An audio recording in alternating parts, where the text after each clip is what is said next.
स्वर्गम न पुनर्भवम कामे दुख तप्ता न प्राणी न प्रतिनाशम। यानी ना तो मुझे स्वर्ग चाहिए, ना मुझे कोई राज्य चाहिए, ना मुझे कोई पुनर्जन्म की इच्छा है। मेरी तो केवल और केवल एक ही इच्छा है कि मैं प्राणियों के दुख, संताप और पीड़ा को दूर कर सकूं।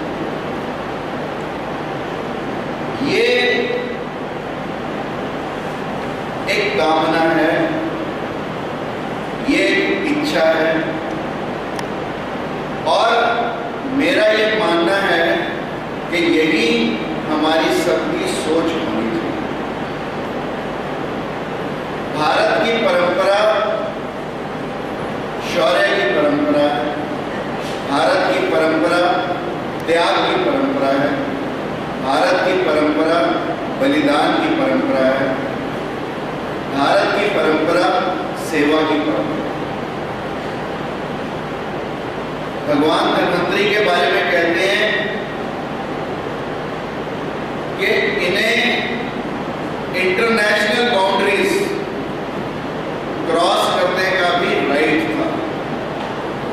किसी भी देश में जाएं, बिना किसी राजाज्ञा के जाएं और किसी भी वाटिका में जाकर, किसी भी जंगल में जाकर, किसी भी उपवन में जाकर, किसी भी उद्यान में जाकर वहां की जड़ी बूटियों का अध्ययन करें, वहां की जड़ी बूटियों के बारे में जानें, वहां की जड़ी बूटियों के बारे में लोगों को बताएं। It is not a small thing, it's a great regard for the person who was expert in this. और डॉक्टर प्रदीप ने अनेक बातें बताई भारत की परंपरा की, भारत के इतिहास की, भारत के पुराणों की। भारतीय संस्कृति मूलतः त्याग की संस्कृति। जिस व्यक्ति ने त्याग किया उसी को इस व्यक्ति ने, इस देश ने पूजा। यदि राम वनवास नहीं जाते तो राम की पूजा कोई नहीं करता। और राम के त्याग के बारे में मैं आपको बताऊं, मैंने अभी लिखा भी है संदेश में, अगर आपने न्यूज़लेटर पढ़ा, कि विभीषण जब राम की शरण में आए तो राम ने कहा कि मैं तुम्हें लंका का अधिपति बनाऊंगा, लंका का पति बनाऊंगा, लंका का राजा बनाऊंगा, आशीर्वाद दे। सुग्रीव ने कहा कि महाराज जल्दी मत करो, मान लो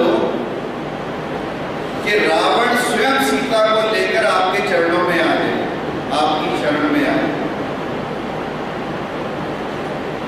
फिर विभीषण को लंकापति आप कैसे बनाओ? अब प्रश्न बड़ा उचित कि राम ने बिना रावण का वध हुए, अभी रावण का वध नहीं हुआ, परंतु एक्सपेक्टेड है कि रावण का वध होगा और विभीषण को लंकापति बनाया जाए। ये आशीर्वाद विभीषण को दे दिया। और सुग्रीव कहते हैं कि मान लो रावण ही आ जाए तो आप क्या करोगे? तो राम जी ने कहा कि विभीषण शरणु आया, करो लंकाधीश। ये सुनी, यदि रावण आए तो करो कौशलाधीश। यानी ये बात सुनकर यदि रावण मेरी शरण में आ जाए तो हम चारों भाई वनवास जाकर रावण को अयोध्या का राजा बना। ये है भारत का त्याग। And today we are only and only concerned with self. We are not concerned with sacrifice. ये देश लोगों के त्याग से बना, लोगों के बलिदान से बना। और धन्वंतरी जैसे लोग हमेशा त्याग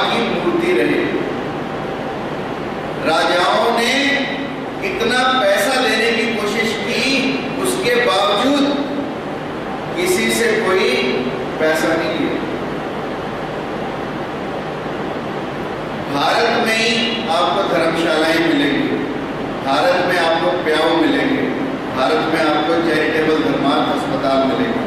if you go to foreign countries you will not find. ये भारतीय संस्कृति। आप बाहर जाओ, पीने का पानी पैसों से मिलता है। भारत में जगह जगह लोग प्याऊ लगाते हैं क्योंकि सबसे बड़ा कार्य सेवा का है। और धन्वंतरी ने सबसे ज्यादा स्वास्थ्य के क्षेत्र में इस देश की सेवा की। और कहते हैं जड़ी बूटियां स्वयं बताती थी कि हमारे गुण अवगुण क्या, ऐसा उनका प्रताप था। और सबसे बड़ी बात, इतना सब कुछ होते हुए भी भारत में जिन लोगों की पूजा हुई, उन्होंने अपने महान कार्यों के बावजूद भी अपने आप को विनम्र बनाए। विनम्रता हर महान व्यक्ति का गहना। आप कुछ भी बने, डॉक्टर बने, इंजीनियर बने, फार्मासिस्ट बने, एजुकेशनिस्ट बने, कुछ भी बने, यदि जीवन में विनम्रता ना आए तो जीवन बेकार।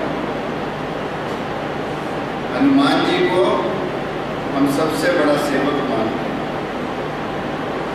और हनुमान जी में जब जब अहंकार आया, भगवान राम ने उस अहंकार को तोड़ा और हमेशा उन्हें एक ही बात की शिक्षा दी कि सेवा करते करते अहंकार कभी ना आए। सेवा हम करें परंतु साथ में विनम्रता बनी रहे। पिछले हफ्ते मैंने रामेश्वरम भगवान के दर्शन किए। और रामेश्वरम भगवान का इतिहास क्या है? इतिहास ये है कि भगवान राम प्रतिदिन भगवान शिव की पूजा करते थे और नियम से करते थे। जब समुद्र लांघने की बारी आई तो वहां पर भी शिवलिंग नहीं था। राम को पूजा के लिए शिवलिंग चाहिए। हनुमान ने कहा कि मैं अभी काशी से जाकर शिवलिंग ले आता। भगवान राम ने कहा ले आओ। लाने में देरी हुई, मुहूर्त निकलता जा रहा था, तो भगवान राम ने बालू का शिवलिंग, रेत का शिवलिंग बनाया और उसकी पूजा की। जब हनुमान पहुंचे तो हनुमान ने देखा कि पूजा तो हो चुकी। हनुमान को बड़ा क्रोध आया कि तू कहाँ रामेश्वरम से विश्वनाथ गया काशी, और कहाँ जब तक तू आया ये पूजा भी कर चुके, तो तेरा आने जाने का लाभ क्या? गुस्सा आया, अहंकार आया। राम जी को शिकायत की। राम जी ने कहा हनुमान, रेत का ही तो शिवलिंग है, इसको हटा दो और जो शिवलिंग तुम काशी विश्वनाथ से लाए हो उसे स्थापित।